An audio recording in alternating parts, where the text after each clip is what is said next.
ఈ వీడియో పూర్తిగా చూడండి, నచ్చితే లైక్ చేయండి, సబ్స్క్రైబ్ చేసుకుంటే ఇంకా మంచి వీడియోలు చూడవచ్చు. మీ స్నేహితులు కూడా షేర్ చేయండి. మిజోరాం స్టేట్ గురించి తెలుసుకుందాం. మిజోరాం ఆడ మగ అతను ఆమె ఏ భాషలోనైనా ఈ పదాలు ఉంటాయి కానీ వాళ్ళ భాషలో ఉండవు. ఎందుకంటే అక్కడ స్త్రీ పురుషులు ఇద్దరు సమానం. వాళ్ళది తిట్లు అన్నవే వాళ్ళ భాషలో లేవు. సాటి మనిషికి ఏ అవసరం వచ్చినా తీర్చడం వాళ్ళ నైజం కాబట్టి భూతద్దంలో వెతికినా ఎక్కడ మీకు చెత్త కనిపించదు.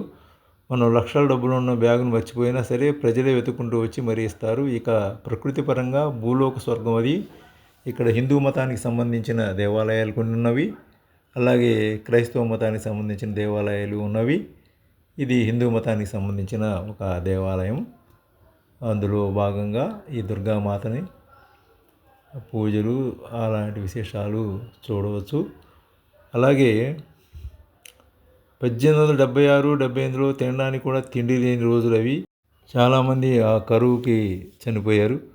1950లో మన దేశానికి స్వాతంత్రం వచ్చి దానికి ఒక గుర్తింపు వచ్చింది మిజోరాంకి.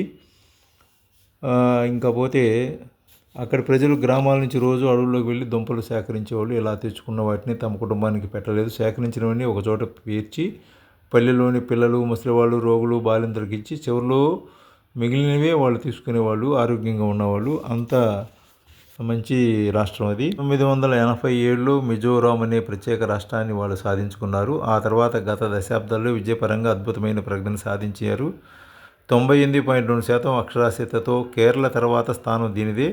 పచ్చటి అడవుల మధ్య స్వచ్ఛమైన గాలితో ఉండిన ఈ ప్రాంతం దేశ విదేశీ పర్యాటకులను విపరీతంగా ఆకర్షిస్తుంది. ఇక్కడికి వస్తున్న వారు ట్యాంగులేనా అన్న వాళ్ళ జీవన విధానానికి ఫిదా అయిపోతున్నారు. అదేమిటో చూద్దాం.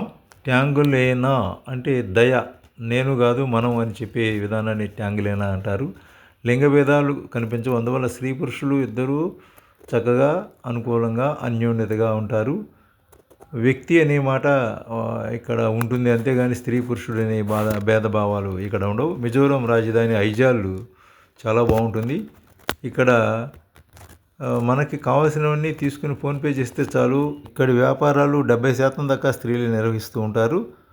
చాలా దుకాణాలు షాప్ కీపర్స్ ఎవరు ఉండరు. మనకు కావాల్సిన ఫోన్పే చేస్తే సరిపోతుంది. ఒక్క మిజోరాం రాజధాని ఐజాల్ తప్ప బెచ్చగాళ్ళు అనేవాళ్ళు అస్సలు ఈ స్టేట్లో ఎక్కడా కనిపించరు. మిజోరాం రాజధాని ఐజాల్లో మాత్రం అక్కడక్కడ కనిపిస్తారు. ఎక్కడా భవన నిర్మాణ కార్మికులను, పెళ్ళిళ్ళు క్యాటరింగ్ వాళ్ళను మనం చూడలేం. ఎవరైనా ఇల్లు కట్టుకోవడానికి ఆ ఊరి వాళ్ళే వచ్చి తలో చేయి వేస్తారు. పెళ్ళిళ్ళు అయినా అంతే, ప్రతి పని పంచుకుంటారు.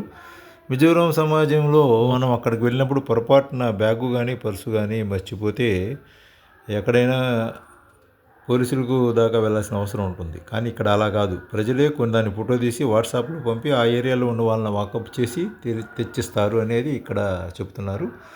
ఆ మంచితనమే మన దేశం నేరాలు అతి తక్కువ ఉన్న రాష్ట్రంగా చెప్పబడుతూ ఉంది. ఇక రోడ్ల మీదకి వస్తే ఎక్కడైనా చెత్త కనిపిస్తే అక్కడ ఉన్నవాళ్ళు ఎవరైనా సరే దాన్ని తొలగించిన తర్వాతే మరో పని చూసుకుంటారు.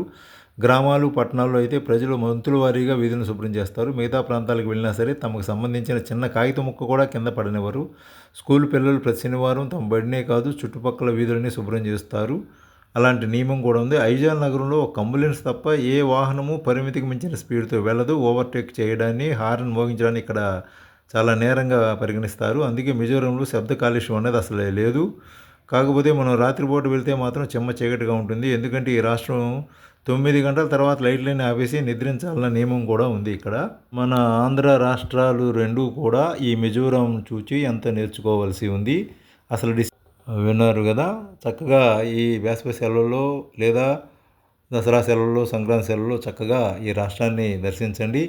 అక్కడ చర్చిలు కూడా చాలా బాగుంటాయి. పెద్ద పెద్ద చర్చిలు ఉన్నాయని కూడా మనకి తెలుస్తుంది. విజయవాడ నుంచి, హైదరాబాద్ నుంచి మనకి మిజోరాంకు ట్రైన్లు ఉన్నవి. అలాగే అస్సాం గౌహతి నుంచి కూడా ట్రైన్స్ ఉన్నాయి. అస్సాంకి 500 కిలోమీటర్ల దూరంలో ఉంటుంది.